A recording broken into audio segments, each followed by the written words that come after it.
quick update. Cain Velasquez parole date was moved to February of next year. Guys, let's pray.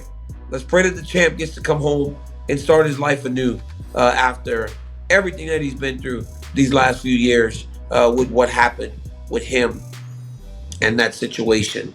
The jail time, the parole, the probation, everything. Let's pray that the champ gets back. Because I'm telling you, in the time that he was home, Cain Velasquez was not a danger to anyone.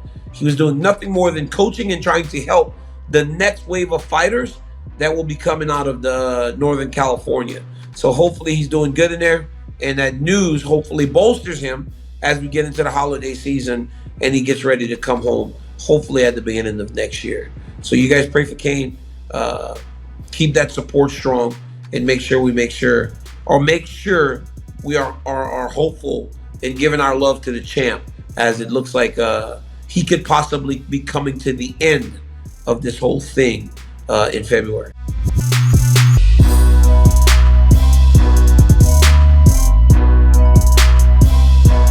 I would like to see Ilya against Arman. Obviously, Dana White, the guy that heads this whole company, said that Arman's in timeout. He's got to do more.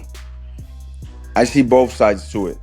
As a promoter, when you put that amount of weight, time, money, resources into a dude to fight for the title, and he wasn't just fighting anybody, he was fighting Makhachev, pound for pound number 1 or 2 at the time. When you do things like that, there's like nothing you could do to pull away. I don't know all the ins and outs of what Arman did, but I heard it was from weight cut, his back. I heard different things. I don't know, so I don't want to touch on it. But I know it must have been a lot if Arman couldn't fight, because Arman's a fighter. It must have been a lot. And at the same time, Dana White understands it. Man, shit happens. Your favorite fighter of all time, Dana, Conor, has pulled out like 5 or 6 times. And yet, you're even talking about having him at the White House. But he's pulled out of events like 4 times, 3 of them against like Michael Chandler. So it's like, dude, yes, you wasted all this money, all this happened. But at the same time, how long are you going to keep Arman in the gulag? I want to see Arman fight the world's best, and that's Ilya. I don't know when that'll be. Hopefully they let him out of punishment soon. Because I get it, Dana. You're mad at Arman, and you gotta scold him, you gotta punish him to show him, hey, don't do that again. But how many other fighters in clutch moments have missed and then gotten their opportunity again? I feel like Arman should have been way over Gagey, and I feel like Arman should be way over Patty, but he does have that hiccup. So what does he do? Does he sit out? Or does he go out there and make his case? Get another one of these top 5 guys, Arman, I say, take their head off, because there's nobody there that could beat him, and keep him moving, brother. Then they can't deny you. I think he has to go out there, just beat somebody else, and not even Dana White can say, no, I'm not giving this guy a title shot. After that, there's no way, And the fight to see in 2026 is Arman versus Ilya. Those are the best guys at 155 pounds right now. Let's see it.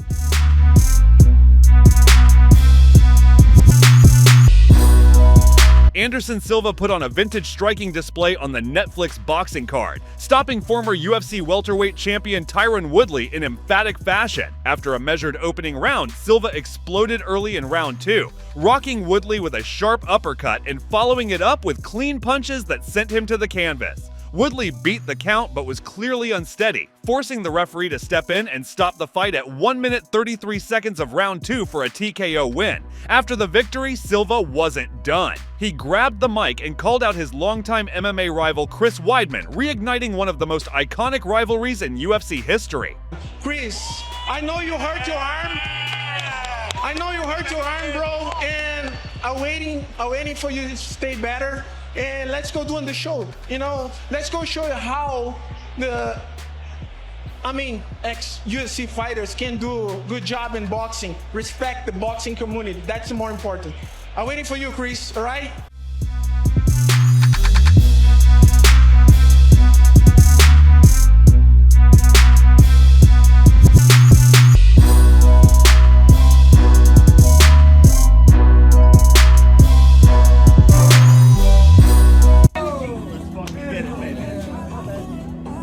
That's a W.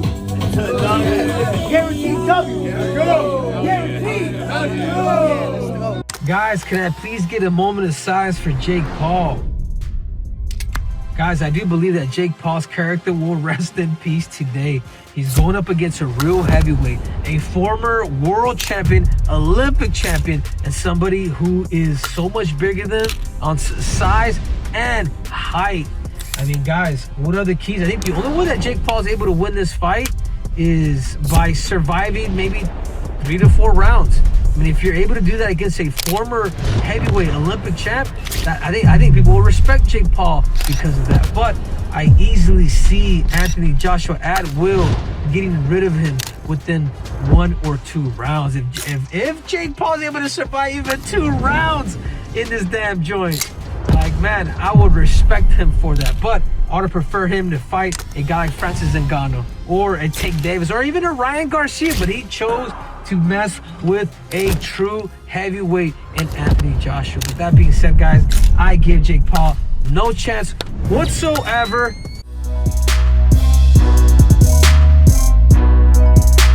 In tonight's blockbuster Netflix boxing main event, Jake Paul faced former 2-time heavyweight world champion Anthony Joshua in the toughest challenge of his career.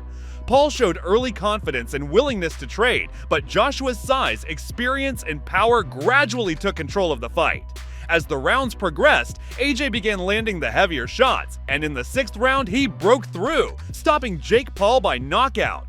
After the win, Anthony Joshua grabbed the mic and called out Tyson Fury, reigniting talk of a long-awaited British heavyweight showdown. Jake Paul later revealed that Joshua broke his jaw during the fight, and while he said he plans to take a break from competition, Paul made it clear that he fully intends to continue his fighting career.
That Jake Paul Anthony Joshua fight, huh?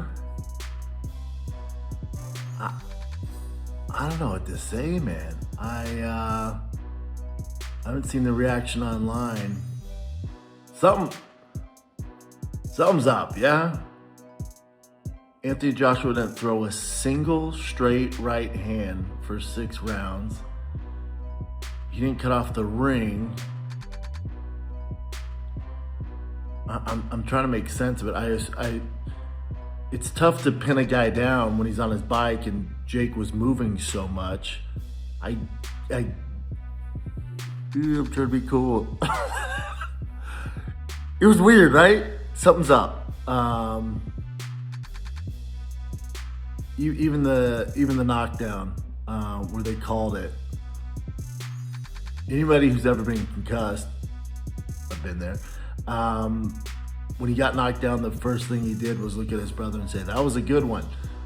When you're concussed, you really don't have the brain power to do that. I don't know, man. It was disappointing. Super disappointing. Super disappointing. Kudos to both those boys. Get your money. Get your bag, boys. So I'm not mad at anybody. I think they both made like 90 mil. Get your bag. But I got some questions. Right? Right? Oh! Oh! You better stop playing. You better stop playing. That is nothing to play with. That big motherfucker in front of man.